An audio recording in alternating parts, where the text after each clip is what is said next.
20-ാം നൂറ്റാണ്ടിന്റെ തുടക്കം. മനുഷ്യൻ യന്ത്രങ്ങളുടെ ശക്തിയിൽ മതിപ്പുറ്റി സ്വന്തം കരുത്തിൽ അഹങ്കാരിയായിരുന്ന ഒരു കാലം. അത്തരം ഒരു കാലഘട്ടത്തിൽ മനുഷ്യനിർമ്മിതമായ ഒരു അത്ഭുതം ഉയർന്നുവന്നു. അത് ഒരു കപ്പലായിരുന്നില്ല, മറിച്ച് ഒരു ചലിക്കുന്ന കൊട്ടാരമായിരുന്നു.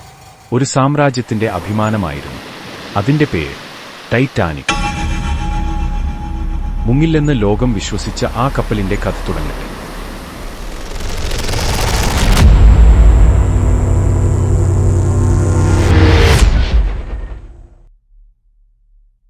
1909 ടൈറ്റാനിക്കിന്റെ നിർമ്മാണം ആരംഭിച്ചു.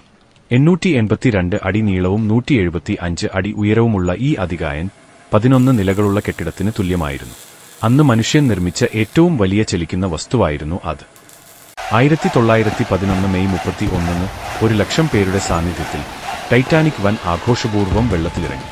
അന്തിമ സജ്ജീകരണങ്ങൾ പൂർത്തിയായപ്പോൾ അത് ആദ്യയാത്രയ്ക്ക് തയ്യാറായി. 1912 ഏപ്രിൽ 10 ഇംഗ്ലണ്ടിലെ സൗത്താംപ്ടണിൽ നിന്ന് ന്യൂയോർക്ക് ലക്ഷ്യമാക്കി ടൈറ്റാനിക് യാത്ര തിരിച്ചു. ഏകദേശം 2224 യാത്രക്കാരും ജീവനക്കാരും അതിൽ ഉണ്ടായിരുന്നു. ടൈറ്റാനിക്കിലെ 1-ാം ക്ലാസ്സിൽ യാത്ര ചെയ്ത് ആ കാലത്തെ ഉന്നതരായിരുന്നു. 2-ാം ക്ലാസ്സിൽ അധ്യാപകർ, പുരോഹിതർ, സഞ്ചാരികൾ എന്നിങ്ങനെ ബഹുമാന്യരായ മധ്യവർഗാംഗങ്ങൾ ഉണ്ടായിരുന്നു. താഴെ 3-ാം ക്ലാസ്സിൽ അയർലൻഡ്, സ്കാൻഡിനേവിയ, കിഴക്കൻ യൂറോപ്പ് എന്നിവിടങ്ങളിൽ നിന്നുള്ള 700-ലധികം കുടിയേറ്റക്കാർ തിങ്ങിയിട്ടുണ്ടായിരുന്നു.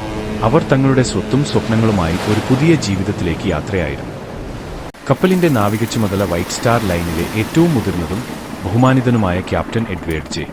സ്മിത്തിനായിരുന്നു. $1 മില്യൺ ക്യാപ്റ്റൻ എന്നറിയപ്പെട്ടിരുന്ന അദ്ദേഹത്തിന്റെ വിരമിക്കൽ യാത്രയാണിതെന്ന് പറയപ്പെട്ടു. ആദ്യ ദിവസങ്ങൾ സുഖകരവും സംഭവരഹിതവുമായിരുന്നു. യാത്രക്കാർ ആഡംബര ഭക്ഷണങ്ങളും സാമൂഹിക ഇടപെടലുകളും കടൽക്കാറ്റിന്റെ ആമുഖവും ആസ്വദിച്ച് ഒരു ദിനചര്യയിൽ പ്രവേശിച്ചു. ഞായറാഴ്ച ഏപ്രിൽ 14 അന്തരീക്ഷം മാറാൻ തുടങ്ങി.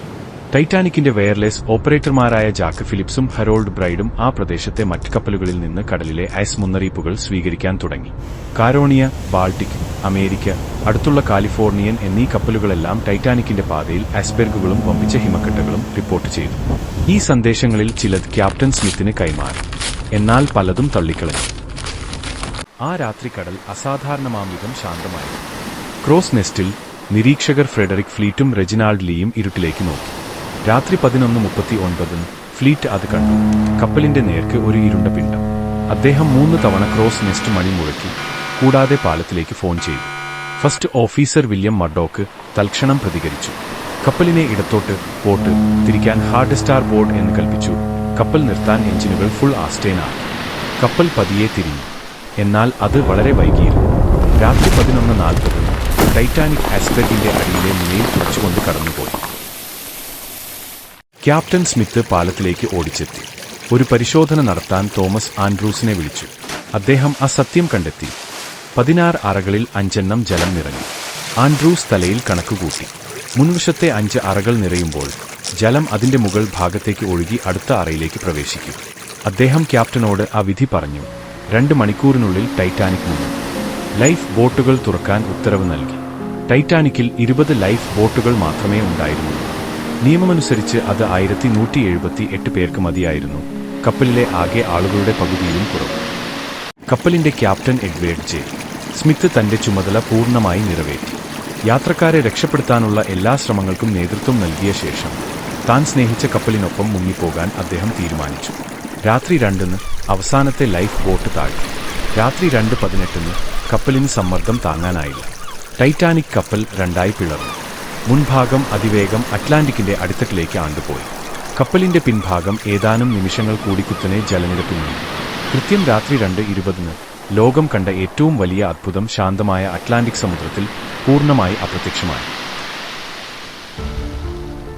സമയം മുന്നോട്ടു പോയി. നൂറ്റാണ്ടുകൾ കടന്നു.